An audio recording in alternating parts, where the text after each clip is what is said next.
انا عندي روح قدكم كلكم، انا بيكم كلكم رغم الفقر. مش عارف قلت عليه سباك، الناس زعلت وقالوا لي انت بتشبه السباكين بالراجل ده المحترم ده.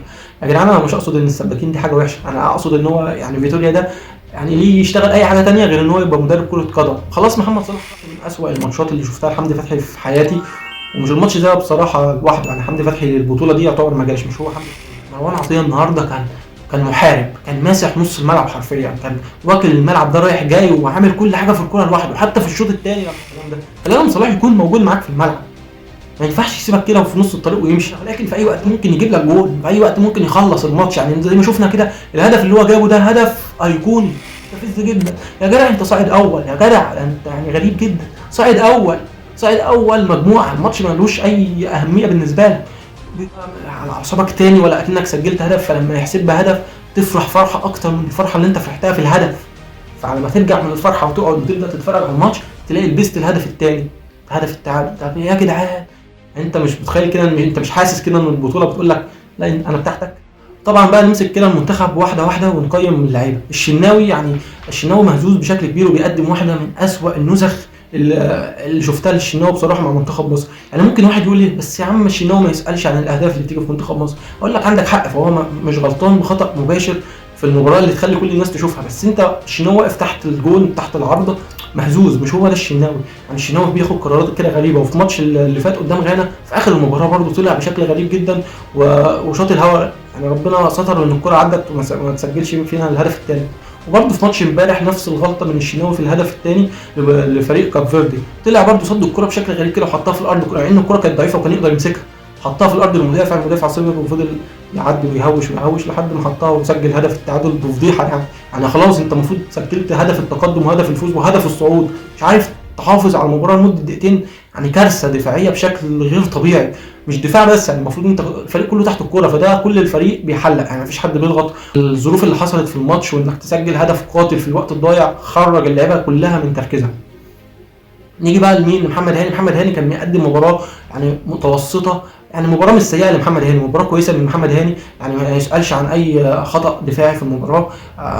وبالنسبه للهجوم محمد هاني كان عامل جبهه كويسه مع زيزو قبل ما يطلع، وعمل عرضيات، يعني عمل مدي كوره اوفر لمصطفى محمد في الشوط الاول. يعني انا قليل جدا لما بشوف محمد هاني بيرفع اوفر بالجمال ده، حاططها على دماغ مصطفى محمد. مصطفى محمد طبعا طالع مش شايف، غمض عينه، يعني ما كانش مركز فيها، قلش او حطها بشكل غريب جدا بره الملعب. وعندك بقى احمد حجازي ومحمد عبد المنعم، الاثنين طبعا الدفاع سيء، فانت اول حاجه هتقولها قلبي الدفاع لازم يتغير.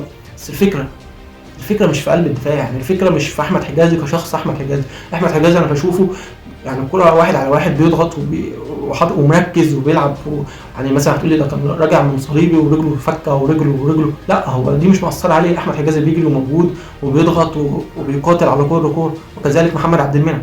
بس المنظومه الدفاعيه الفريق كله دفاعيا تعبان، يعني مثلا مش كتله واحده، يعني تحس ان في جاب كبير جدا بين الباكات وقلب الدفاع، في جاب كبير جدا بين خط الوسط وقلب الدفاع.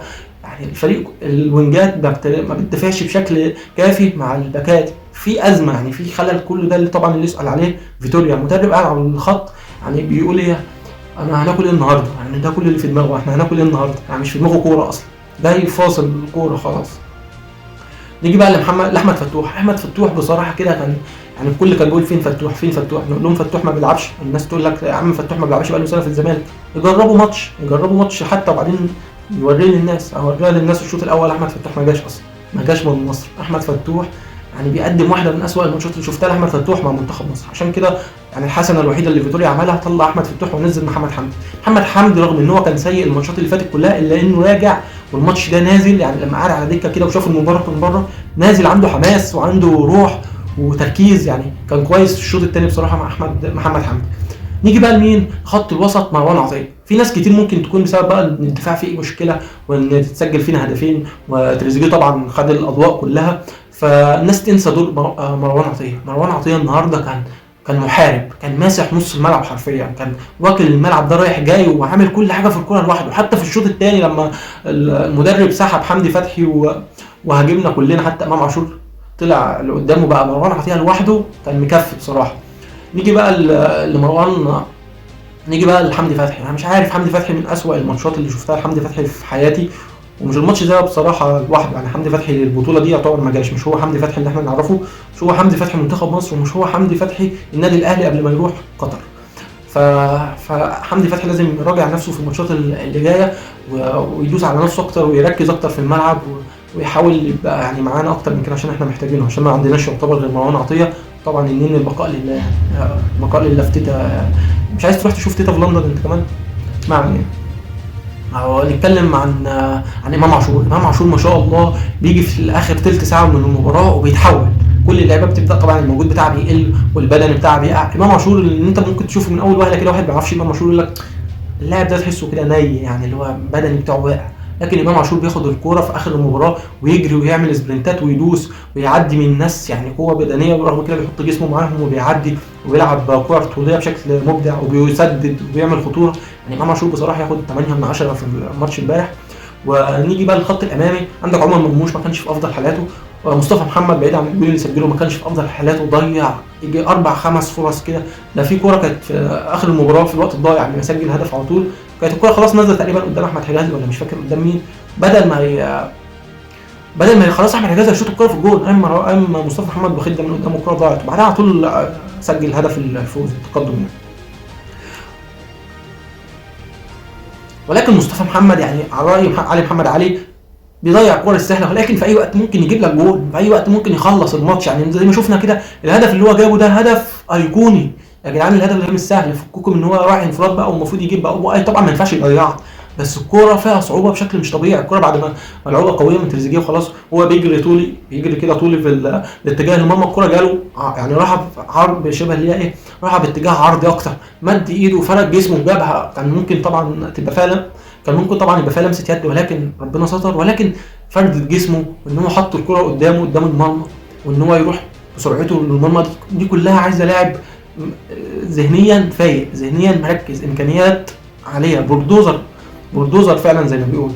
وبعد كده بقى الكرة اول ما استلمها وجت قدام الكرة عملت بند في الارض، بند غير طبيعي، الكرة طلعت بتاع 2 متر. رغم كده مصطفى محمد طلع لها، تحس ما شاء الله رجله الشمال الثابته كان فيها سوسته، يعني الكرة بتطلع وهو بيطلع معاها، الكرة بتطلع وهو بيطلع معاها، لحد ما حط فيها وش رجله بالراحه كده وحطها شيب عظيم جدا من قدام من فوق حارس المرمى. نيجي بقى للجبهه الثانيه، كان عندنا زيزو قبل ما يطلع وينزل مصطفى فتحي.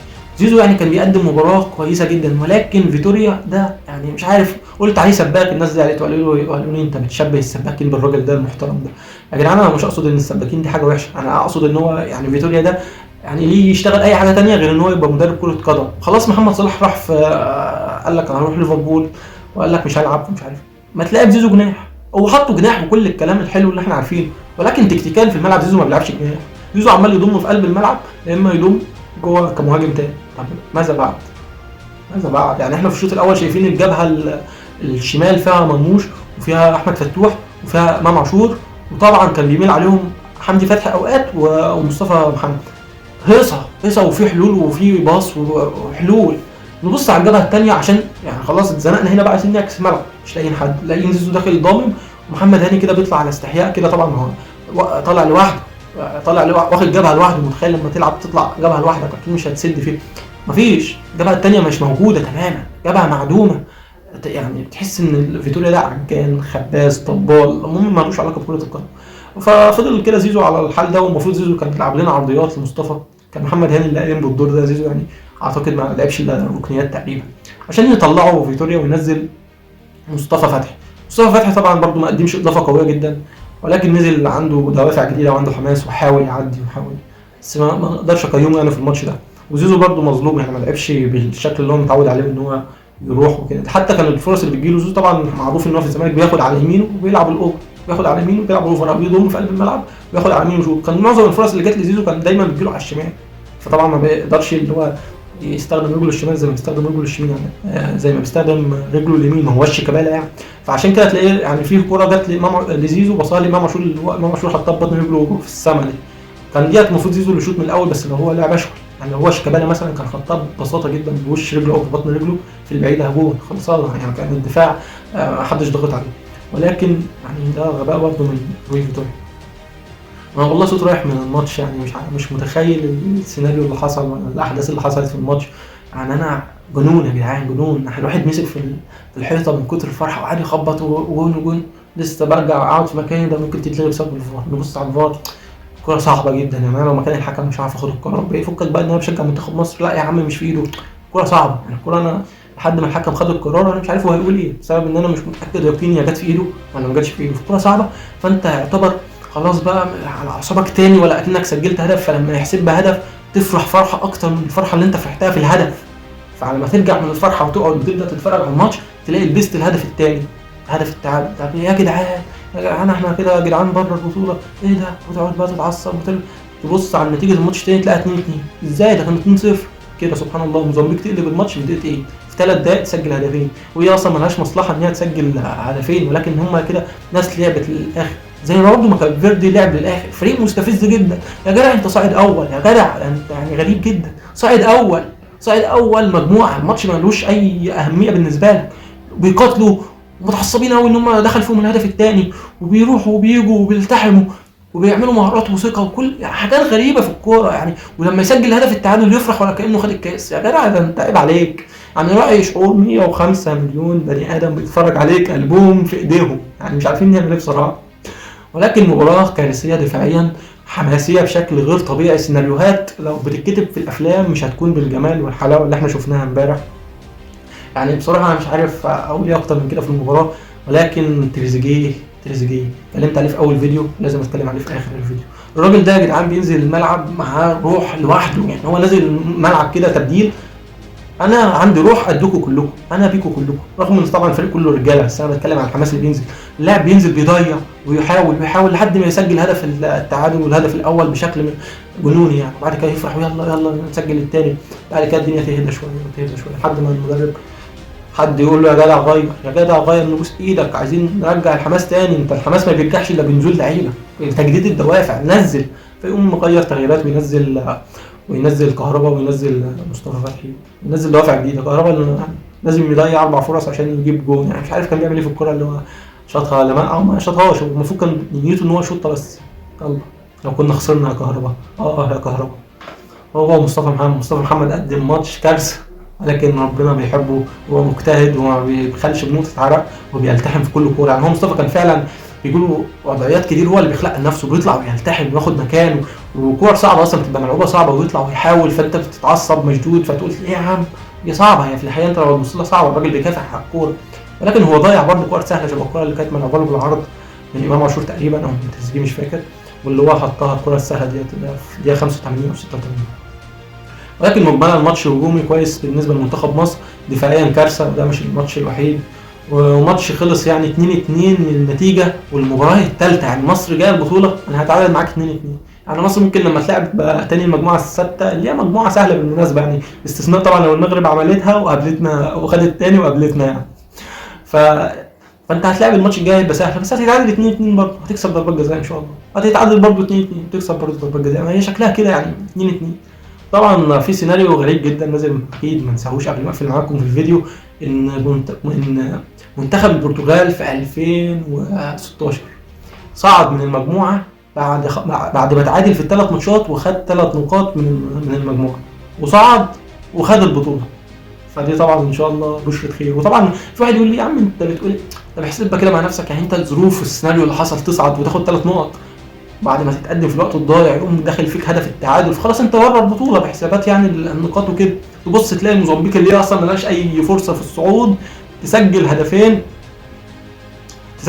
وتتعادل. انت مش متخيل كده، انت مش حاسس كده ان البطوله بتقول لك لا انا بتاعتك يعني. انت مش حاسس كده ان ربنا بيقول لك الناس دي مستحمله كتير في حياتها، تستاهل انها تفرح وتتعادل 3 ماتشات في الوقت القاتل يعني. انت الماتش الاول تتعادل في الوقت الضايع، الماتش الثاني تتعادل في الوقت الضايع، الماتش الثالث تتعادل برضه في الوقت الضايع يعني. الكوره بتقول لك انا بتاعتك. وبرضه ما ننساش ماتش بطوله افريقيا للنادي الاهلي، لما خلاص الاهلي بره البطوله يقوم اطهر الطاهر داخل مضيع ضربه جزاء، بدل ما انت خلاص كنت بره اوت تدخل البطوله وتكمل وتاخد البطوله. فنفس الفكره، انت خلاص بره اوت بعد ما سجلت وعملت ودخل فيك التعادل برضه بره اوت، تقوم موزمبيق مسجله هدفين وغانا تتعثر وتقدم ماتش غريب يعني. ابقى خسران ابقى كسبان 2 وارجع اتعادل 2 من فريق متواضع زي موزمبيق، دي حاجه جديده في الكوره. فدي نفس الظروف ونفس يعني، تحس ان القدر كده والسيناريو بتاع الكوره. ما هي الكوره دي سيناريوهات على فكره، الكوره دي سيناريوهات والله. اللي هيما سيناريو يفرحك، يا اما ممكن السيناريو ده توصل فعلا للفاينل برضه بنفس الطريقه، وفي الاخر تخسر الفاينل، ممكن تكسب الفاينل. فهي الكوره سيناريوهات يعني، مفيش حاجه للصدفه. بعد ما كل ده بيحصل وتحس ان الطريق مرسوم ليك، تيجي تقول لي انا ممكن مش عارف ايه. ان شاء الله نصعد يا جدعان، وان شاء الله اللي جاي غير، والادوار اللي جايه يبقى في تركيز اكتر من كده، يبقى في تركيز اكتر من كده، والمدافعين يشدوا حيلهم معانا اكتر من كده. انت ما تقوليش هطلع احمد حجازي وانزل ياسر ابراهيم، والله ما يحصل تغيير. انا مش بتكلم، اصل احمد حجازي مش مثلا ايه، مش شايف المهاجم داخل عليه ومكسر يضغط عليه، لا هو بيضغط وبيقطع كور كتير، بس انا زي ما قلت لك كده في الاول، المنظومه كلها فيها مشكله. طبعا اللي هيحل المنظومه دي فيتوريا، وطبعا فيتوريا يعني بيفكر بياكل ايه، وممكن يكون بياكل يعني بياكل سمين مثلا مأثر على دماغه، ما تفهمش ماله الراجل ده. بس هو روح اللعيبه ان شاء الله اللي تحسمها، مش عارف يقول لك كلوب بقى لو ان شاء الله منتخب مصر وصل للفاينل يعني، وصلاح جاهز هنبعت لهم صلاح يعني، مش هنقف في وشهم يعني. لا يا اخي احنا مش عاوزين صلاح يا اخي، الرجاله كانت بتموت في الملعب يا اخي. صلاح لو كان بيلعب في الملعب كان من الدقيقه 80 كان مسك شعره وفضل يبص في السماء ويبص في الارض ويقول لك كده ويجيب اللعيبه على اللعيبه. احنا مش عاوزين صلاح، احنا لو وصلنا الفاينل من غير صلاح، احنا محتاجين صلاح في ايه؟ اللاعب اللي يجي في وقت الازمه يسيبك ويمشي، ده انت محتاجه تاني في ايه؟ يعني صلاح النهارده ماله مثلا وكان فضل في البطوله زي ما كان موجود، حتى لو مش هيلعب معانا ولا ماتش، زي ما موجود النهارده كده في المدرجات يدعم اللعيبه. مش كفايه وجوده معاك في المدرجات يعني؟ المخرج كان كل لقطه بيجيب لك صلاح وقاعد في المدرجات وهو بيتحمس على كل كوره، وهو بيتحسر على كل هجمه بتضيع. معنويات واسم صلاح في الملعب اسم كبير، محدش يقدر ينكر ده، محدش يقدر ينكر الكلام ده. فلازم صلاح يكون موجود معاك في الملعب، ما ينفعش يسيبك كده وفي نص الطريق ويمشي. انا مش هقول لك بقى كريستيانو كان متصاب وكمل، يا عم انا مش عايزك تكمل وانت متصاب. مش هقول لك ميسي في نهائي كاس العالم كان رجله بتجيب دم وكان عنده ماسك الخلفيه، ورغم كده كمل وسجل وقاد فريقه انه ياخد اللقب. مش هقول لك الكلام ده، انت مصاب ما تلعبش وخاف على نفسك، ده حقك. بس ما تمشيش يعني. انت بتمشي ليه؟ طب ما الشناوي البطوله اللي فاتت اتصاب ما مشيش يعني. احمد عادل عبد المنعم في ماتش الكونفدراليه لبطوله النادي الاهلي ما كانش فيه غيره اصلا في الفريق، كان تقريبا اللي على الدكه ناشئ ومناخيره انكسرت، مش بقى جاله شد، ما مشيش ولعب المباراه، كان راجل النادي الاهلي توج بالبطوله. فانت وجودك في الفرقه مهم جدا، حتى لو يا سيدي لو هتمشي بقى في اسوء الظروف خالص. الموضوع ده الناس كلها اتكلمت فيه فمش عايز اقعد اتكلم فيه كتير. حتى لو هتمشي الاعلان يبقى بعد ماتش النهارده، افرض كنا خسرنا يبقى انت ما خسرتش الجمهور وما عملتش بلبله في الاعلام وفي الراي العام، وكنت خلاص مشيت مع الفرقه محدش حاسس بحاجه. او حتى مش عشان كده، حتى لو هنكسب وان شاء الله كنا هنكسب يعني، والحمد لله ان احنا كسبنا، كنت تعمل ايه؟ تمشي بعد الماتش وتعلن بعد الماتش، خلاص بقى الماتش خلص واللي يتكلم يتكلم، وفين وفين على ما نيجي بقى ونعد ايام بعد ما نوصل للجوله الثانيه خلاص الموضوع هيتنسي. انما انت جاي قبل الماتش واللعيبه، انت اسمك يخض برضه يعني. تخيل انا بلعب معاك في الفرقه فجاه صلاح سيبنا وماشي، ماشي ازاي؟ هيروح فين؟ ده احنا غربة هنا يعني الموضوع يخض يعني. ما ينفعش كان يمشي ما يمشيش خالص الموضوع ده بالحال اللي هو ماشي فيه ده. ولكن اللي حصل حصل، ودي رجاله منتخب مصر من غير صلاح يعني. مش عايزين صلاح في حاجه، ربنا يخلي له ليفربول، ربنا يخلي له تيتا اليزابيث، ربنا يخلي له بريطانيا وملاك بريطانيا وشعب بريطانيا الغالي عليه. احنا رجاله، واحنا في 11 راجل في الملعب مهما كانت الاسامي، ان شاء الله يوصلوا للفاينل، وان شاء الله ربنا يكرمهم لاجل 105 مليون. عاوزين اي حاجه تفرحهم، اي حاجه تفرحهم يعني. انا قاعد بتفرج، انا عمري ما شجعت منتخب مصر بالحماس اللي انا فيه ده دلوقتي.